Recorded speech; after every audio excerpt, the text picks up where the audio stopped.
looking up. I think it's going to be a focal point for the downtown area. A big sign of progress at Irving's Heritage Park. Find out the significance of this move and learn when the expanded and renovated park will reopen. Supplies for success. They don't have to worry about, I don't have a notebook or I don't have a cool new backpack. A mountain of backpacks makes a peak impact on local students heading back to school.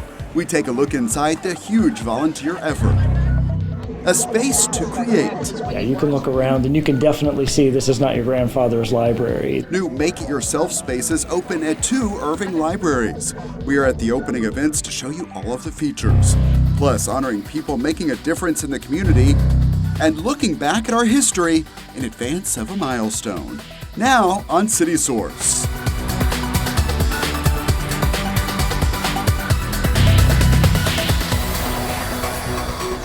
Irving police collect tips at a local restaurant, all to support a good cause. Hello and welcome to City Source. I'm Thomas Gandy.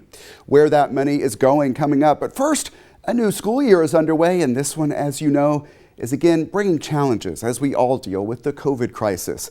But one need is less of a worry for many families thanks to some hard-working volunteers. Take a look.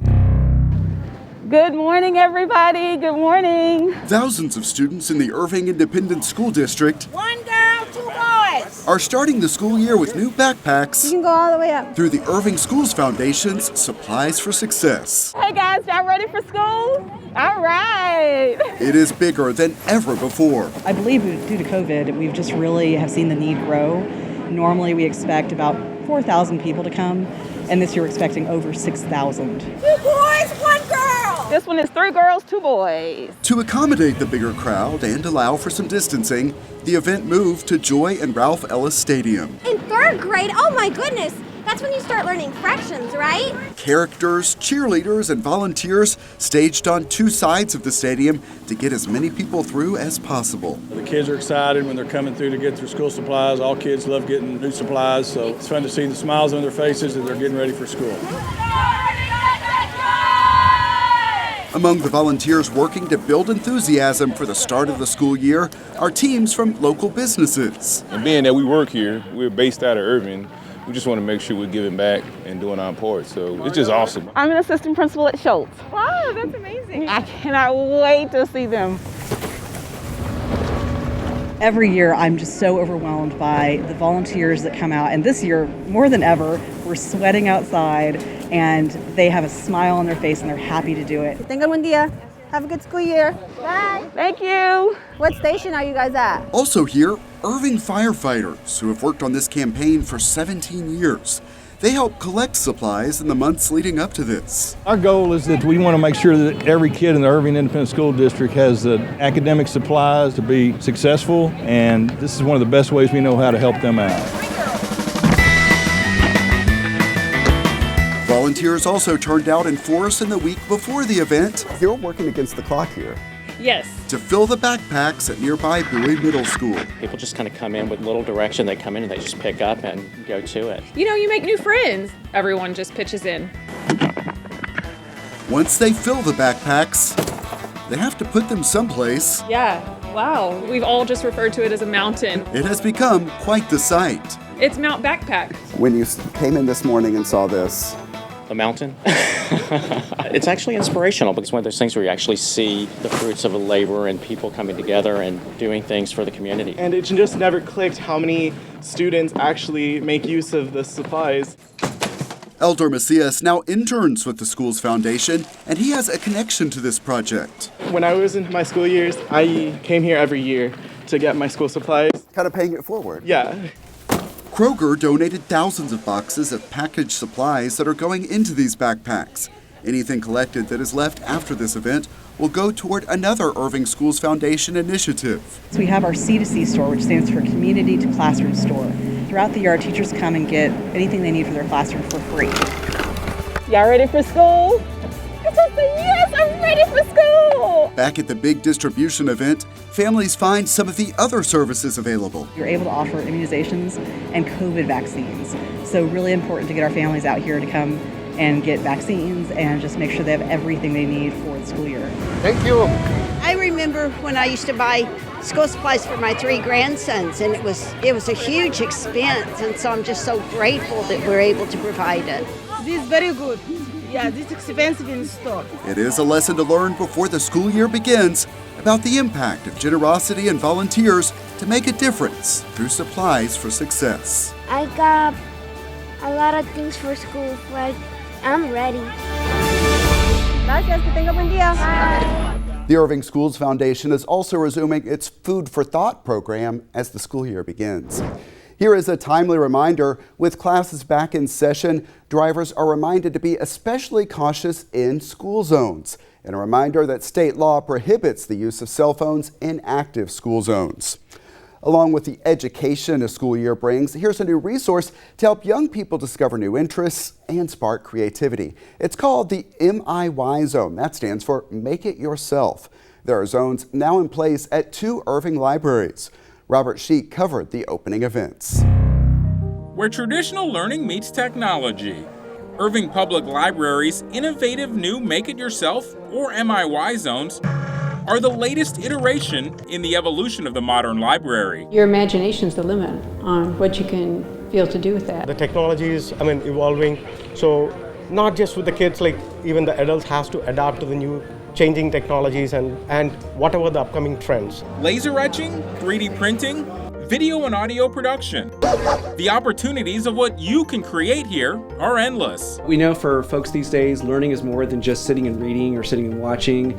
A lot of them learn by doing, and so what the Makerspace helps do is connect people to physically doing things on their own, as well as kind of connecting them to the bigger world. You can look around and you can definitely see this is not your grandfather's library. As part of the newly revamped MIY Zone, residents can use this area from everything from a job interview on Zoom to starting their own podcast. Are you going to be coming here now on a weekly basis to start your own podcast?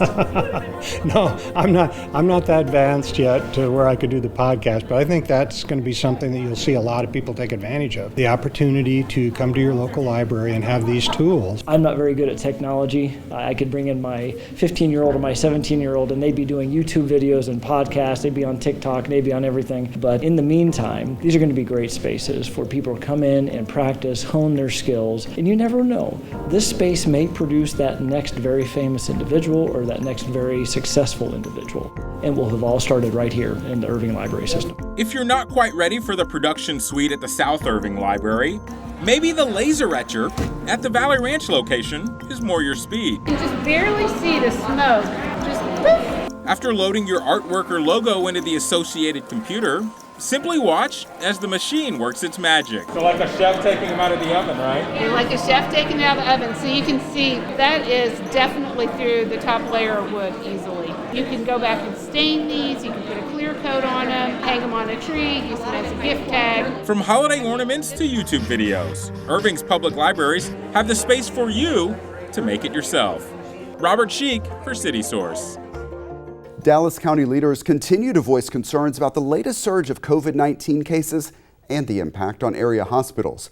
By now, we hope you know that a COVID-19 vaccine is widely available. In fact, many local doctors' offices, pharmacies, and grocery stores have a supply of the vaccine. The Dallas County threat level remains at red. That is the highest level. Dallas County Health and Human Services has a lot more information on all of this online. Find it at dallascounty.org/COVID-19. And in other health news, Irving is among a number of cities in Dallas County with mosquitoes that have tested positive for West Nile virus. Whenever a mosquito tests positive, the city sprays the affected area in the overnight hours. Residents are also reminded to take steps to reduce their own risk for contracting the mosquito-borne disease. Among the tips, using repellent containing DEET. Find more at irvingfightsthebite.org. Crews just reached a milestone in construction at Irving's Heritage Park. We're going to speed up this first shot to give you a full view of what we're talking about. You can see they moved the wooden tank from the city's original water tower into place on top of a new stone base. The water tower has stood in the park since it opened, but through this renovation, the tank is now at the original height it was in the early 1900s. Compare the improved tower to what you see in these photos from the archives, and you can see the authenticity. Throughout the planning and construction process, Recognizing and honoring the city's history has been a key goal of the work at this park. I love the fact that the team was able to keep all of that history and incorporate it into the park, but I also love the fact that it's modernized and it has some new technological twists to it, particularly the video wall. I think that's going to be able to give us an opportunity to do some programming that you're not going to get anyplace else in the Metroplex. So we're really excited about that. I mean, it's got an old feel to it, but it's got new technology, and I think it's going to be something that we're going to be able to brag about for years to come. And here you can see more of the progress in the park. In recent weeks, Encore has been working to move overhead utility lines underground. Restoration of the caboose is expected to be complete in September. Renovation of the former library building continues. And check out the new entertainment stage that will include a video wall for dynamic performances, movie nights, and more. There is much more to see all around the park. In all, it's more than $5 million in improvements that bring a lot of new features in double the space. Everything is expected to be complete in time for the City of Irving's annual holiday extravaganza scheduled for December 4th. Irving residents are invited to weigh in as City Council considers the budget and tax rate for the next fiscal year. Public hearings are set for 7 p.m. on September 2nd and September 9th at Irving City Hall. Also, residents can send questions to the Budget Fiscal Friends. That email address is askthebffs@cityofirving.org. And read more at cityofirving.org/budget. The Irving Police and Fire Departments are planning an observance to mark the 20th anniversary of the 9/11 attacks. It will begin at 8:46 a.m. on Saturday, September 11th, with a procession of first responders to Irving's Veterans Memorial Park. 8:46 was the time the first plane hit the World Trade Center. The ceremony will feature speakers and the Irving Police Department and Fire Department honor guards, along with acknowledgement of the key tragic moments of that day. Switching the focus now to other public safety news, Irving Police are strong supporters of Special Olympics. In fact, longtime viewers of City Source will remember this.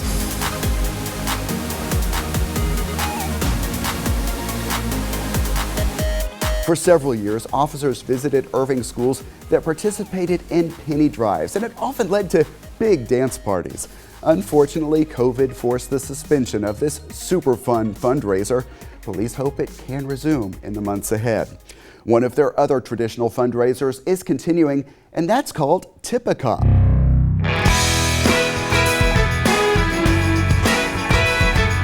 Tonight we have a Tip a Cop event for Special Olympics of Texas. We raise money to go towards the law enforcement torch run that benefits Special Olympics, allows those special athletes from across the state and across the nation to compete. Did y'all notice all the police activity out front? Did. Yeah. We were wondering what somebody did in here. We're going to serve as hosts, we're going to serve as waiters, and we'll give them an opportunity to make donations to Special Olympics. We're one of the biggest fundraising groups for Texas Special Olympics. What is the key to getting good tips? I think a smile, being just who you are with people. And letting them know why we're here, what the cause is. The cause itself lends for a good tip. Summer Games coming up in September. And well, thank you very much. I wasn't even done with my sales pitch yet. We love Special Olympics. We have several family members who participate. Law enforcement torch run has been the backbone of our organization for 40 years now across the world. We support it because it's a great cause. We support it because those special athletes deserve our support. They deserve our police officers pouring back into the community that way. The brave men and women that work for us in the city of Irving are the best in the country. They believe in causes, and Special Olympics is one of them. It's near and dear to their heart, and these guys walk the walk as well as talk the talk. They are heroes to our athletes, and personally, I live in Irving, Texas, right down the street, and I love the Irving Police Department. We're just very grateful for what they do. It feels good inside. We get into this line of work because we want to help people. I enjoy doing this. We do it on our own time, and it makes me feel great. It makes me feel like I've done something important for Special Olympics using my platform as a police officer. If we guys can help with anything, if you need a water refilled or tea refilled or more rolls, you can track me down for that too. That's why we do the job. We got into public service to make a difference in our community. Appreciate it. What y'all are doing. Thank you for your support. In case you missed that total there at the end, they raised more than $4,800 that night. The statewide Special Olympics Summer Games start September 19th in San Antonio, and Irving Police are sending a delegation to take part. In other police outreach, National Night Out is set for October 5th. As you see in this video from past years, a lot of groups host block parties to help people get to know each other and build relationships with police. If your organization is planning an event and would like Irving Police to take part, find the link to register at cityofirving.org/1005. The deadline to register is September 28th. Irving Mayor Rick Stouffer and the group Keep Irving Beautiful teamed up for their annual awards ceremony. The event at First Baptist Church honors people and groups making a difference in the community. Take a look.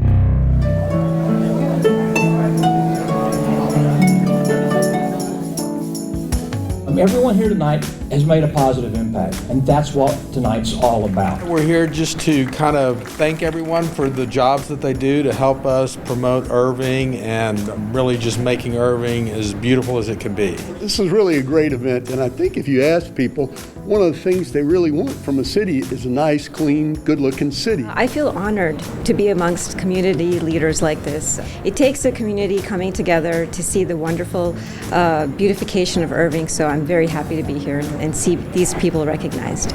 I love it. I like these type of functions, especially for Irving. I grew up in Irving. I've lived here my whole life. Now we have a chance to really thank some of the people that we submitted for awards and thank them in a way that's a little bit above and beyond than just a handshake. Our first Educator Award this evening goes to Victor Galanis, Jack Singley Academy. It's amazing. I think all the credit, of course, should go to the kids because they're the ones that are out there volunteering their time, doing community service.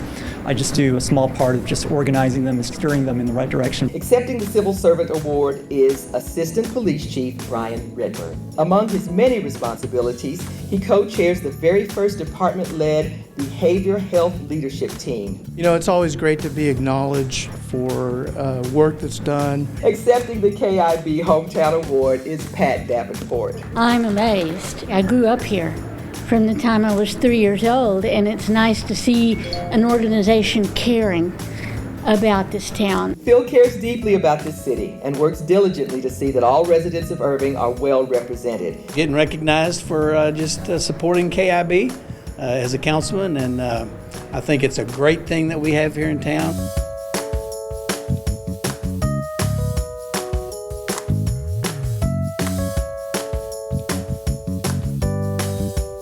The biggest takeaway would be that there's so many volunteer opportunities out there to be taken advantage of, and a little bit can go a long way. Irving is really a wonderful town. We've got so much to offer here and so much for people to do. It makes you feel good to know that the people in the city care about the city, and it's more than just a place where they lay down and where they just sleep, but they actually get themselves involved here and they care about it. So I really love the whole concept of we can all pitch in, we can all do our part, and we all can all keep Irving beautiful. Always a positive event, and Keep Irving Beautiful had its own honors to share. Keep Texas Beautiful and Keep America Beautiful recognized the organization over the past year. Here is something else to note. Keep Irving Beautiful's Trash Bash is celebrating its 30th year. And if you want to take part, this is the time to sign up. It will take place on National Public Lands Day, which is Saturday, September 25th. It's at TW Richardson Grove Park. KIB will provide supplies and even a lunch afterward. Register by September 17th at keepirvingbeautiful.org. There is also a virtual option that's been added that does not require registration. Post a picture of you and your small group picking up litter at your favorite spot and post it with the hashtag Irving Trash Bash 30. ICTN is celebrating its 40th anniversary this October, and we have a lot of ways we will be marking that milestone. First, a quick look back. Good evening. The deadline for Group W Cable to have the entire city constructed and operational came on Tuesday of this week, 16 months after the award of the franchise. That is a sample of the very first Irving Week in Review, the show that would later become the one you are watching right now, City Source. It debuted in August of 1982 in the very first year of ICTN. Among the top stories on that show, the opening of Sesame Place, a big theme park at 183 in Esters that did not last long, and GTE charging a quarter for directory assistance calls, but only if you make more than 10 in a month. Those were some of our big stories in 1982. We have several ways we are celebrating our 4 decades, including 40 for 40, a challenge to walk or run 40 miles in 40 days. Watch for details on how to register for that and how to take part in some of the other things we are planning. Here is one. An exhibit featuring some of ICTN's vintage equipment will be on display at the Irving Archives and Museum starting September 8th. There will even be an interactive component that will allow you to try out your TV skills. And keep in mind, you can show some love to ICTN on social media using the hashtag ICTN40. It would be great to hear from you. The City of Irving's Communications Department is looking for input from people who use the city website on a mobile device. There is a survey now available at cityofirving.org/mobileux. It is designed to only take a few minutes, and the feedback will help guide the website's redesign. One goal of that is to make the site more mobile friendly.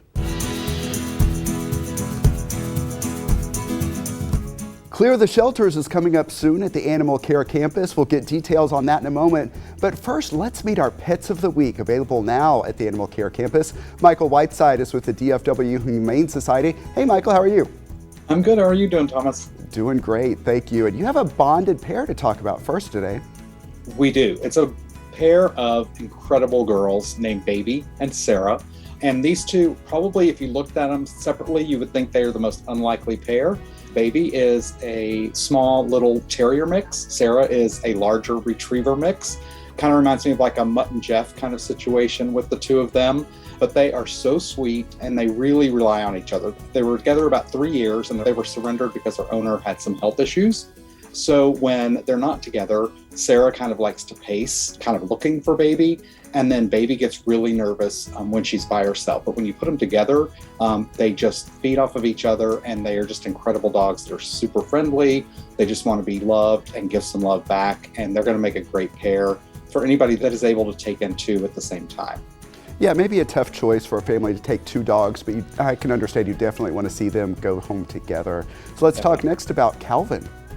Yeah, so Calvin is an incredible, fun-loving dog. He has been really great when we introduce him to other dogs to see how they interact together. And he's kind of been our go-to dog for some of these testing because he just gets along with every dog that he meets. And he learns really quickly. He enjoys any type of dog that he plays with. And then he enjoys just kind of running around, doing his little zoomies around the yard, and then coming over and getting some scratches and some love from the humans that are out there with them.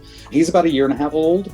And he's just an active dog, so it'd be great for a yard for him or somebody that's really active. And they can get him some exercise and really let him run around and get some of that energy out. Now let's talk Clear the Shelters. The annual campaign started in Irving and really took off once the partnership was established with NBC. So tell me what we can look forward to this year. Yeah, so this year we're going to be doing a lot of the same thing that we did last year. Instead of doing the single day big event, the entire adoption promotion will be a week-long event. It's going to be September 14th through 18th. And that entire week, every animal here at the Irving Animal Care Campus will be free to adopt. And we have a lot of great animals right now. I'm sure we'll have just as many, if not more, by then. And so it'll be a great time to really help us definitely clear the shelters because all the shelters are getting full right now. And so any help we can get to get these dogs and cats out of here is definitely needed. What is the impact you have seen over the years in actually clearing the shelter and also raising awareness? Really, almost every year that we've been involved, we really have gotten almost to full emptiness in the shelter after this event. So it's really helped to free up some space in the shelter, get homes, especially for some of the long-term dogs that end up going home and clear the shelters and long-term cats. But again, like you mentioned with the awareness, people are learning more and more about how shelters operate and how much they need their support, whether it's through adoption or through other means by donations or fostering. And they're getting to know more about the staff and the volunteers. And we've seen a lot of volunteers come through out of Clear the Shelters. And so it really just kind of gets the word out about animal welfare and the shelter world. Yeah, and I know y'all always have needs at the DFW Humane Society and at Irving Animal Services all across the Animal Care campus. So this is a great time to learn more or adopt a pet. Thanks so much, Michael. Thanks, Thomas. The Animal Care campus is located at 4140 Valley View Lane. Check out the websites you see on your screen for hours and to see more adoptable animals.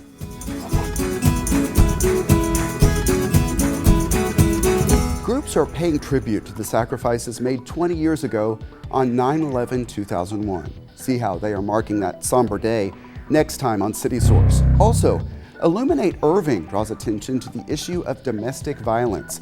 We will have a preview and explain what will be different with the observance this year. And we've told you a lot about the Irving police program called Shop Talk. One barbershop owner is seeing a big benefit from his participation in the program. We'll have a story coming up next time on City Source. Remember, you can always email us your thoughts on our stories. The address is ictn@cityofirving.org. Also find us on YouTube. Our channel is at youtube.com/thecityofirving. Subscribe and you can get notifications when we upload new videos. And we always appreciate the likes and positive comments. That's it for this edition of City Source. Thanks for watching. Stay healthy and we'll see you next time.